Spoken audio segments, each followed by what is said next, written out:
اعوذ باللہ من الشیطان الرجیم بسم اللہ الرحمن الرحیم سورہ صافات کی چند آیتیں پڑھ رہا ہوں۔ وَأَقْبَلَ بَعْضُهُمْ عَلَى بَعْضٍ يَتَسَاءَلُونَ،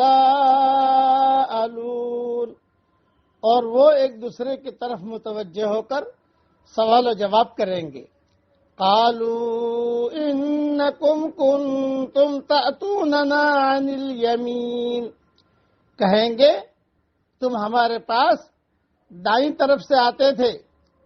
قالوا بل لم تکونوا مؤمنین، وہ جواب دیں گے بلکہ تم خود ایمان لانے والے نہیں تھے۔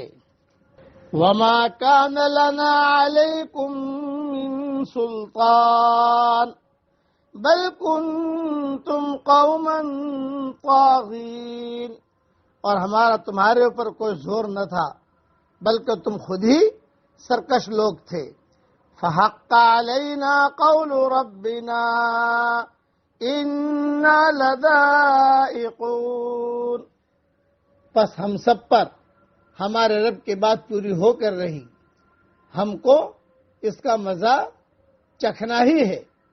فَأَغْوَيْنَاكُمْ إِنَّا كُنَّا غَاوِينَ، ہم نے تم کو گمراہ کیا، ہم خود بھی گمراہ تھے۔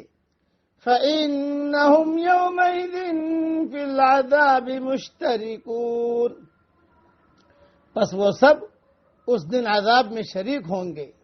اِنَّا كَذَلِكَ نَفْعَلُ بِالْمُجْرِمِينَ، ہم مجرموں کے ساتھ ایسا ہی کرتے ہیں۔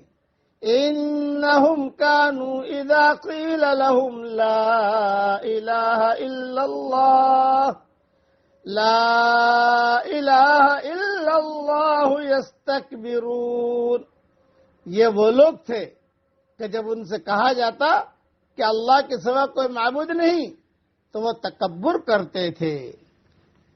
مختصر تشریح سن لیجیے، یہ عوام اور لیڈروں کی گفتگو ہے۔ بے دین عوام، بے دین لیڈر، قیامت میں عوام اپنی بربادی کی ذمہ داری اپنے گمراہ لیڈروں پر ڈالیں گے اور کہیں گے کہ آپ لوگوں نے ہمیں طرح طرح سے بہکایا۔ لیڈر کہیں گے تمہارا یہ الزام غلط ہے، کوئی بہکانے والا کسی کو نہیں بہکاتا، تم لوگوں کے اندر خود سرکشی کا مزاج تھا، ہماری بات تم کو اپنے مزاج کے موافق نظر آئی اس لیے تم نے اس کو مان لیا، تم نے حقیقتاً اپنی خواہشات کا ساتھ دیا، نہ کہ ہمارا، دونوں کا جرم ایک ہے۔ حقیقت یہ ہے قیامت میں لیڈر اور بے دین پیر، آج کل بے دین لیڈر بھی بہت ہیں اور بے دین پیر بھی بہت ہیں، اور سب نے جو ہے مارکیٹ میں اپنی دکانیں کھول دی ہے صرف رقم جمع کرنے کے لیے، پیسے جمع کرنے کے لیے، گدیاں جمع کرنے کے لیے۔ حشر کے میدان میں یہ سارے کے سارے آپس میں ایک دوسرے سے لڑیں گے۔ اس قسم کے مضمون قرآن شریف میں کئی جگہ آئے ہیں، ایک جگہ نہیں کئی جگہ آئے ہیں۔ حقیقت یہ ہے قیامت میں بے دین لیڈر اور بے دین پیر دونوں ایک ہی مشترک انجام سے دوچار ہوں گے۔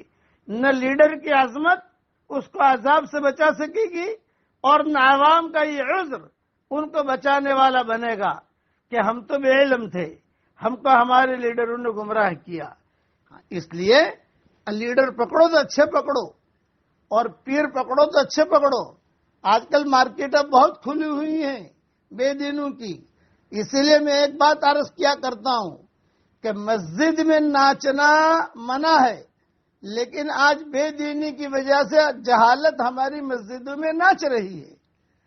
گھروں میں ناچنا منع ہے لیکن بے دینی کی وجہ سے، جہالت کی وجہ سے جہالت ہمارے گھروں میں ناچ رہی ہے، ہمارے کاروباروں میں جہالت ناچ رہی ہے، ہماری دینی اداروں میں بھی جہالت جو ہے وہ ناچ رہی ہے لکھا ہوا دینی ادارہ، لیکن چونکہ تربیت نہیں ہے اس لیے جہالت کی طرف قوم جو ہے کافی تیزی کے ساتھ دوڑی جا رہی ہے۔ اللہ تعالی ہم سب کو اپنے حقیقی معرفت نصیب فرمائے، آمین۔ وآخر دعوانا ان الحمد للہ رب العالمین۔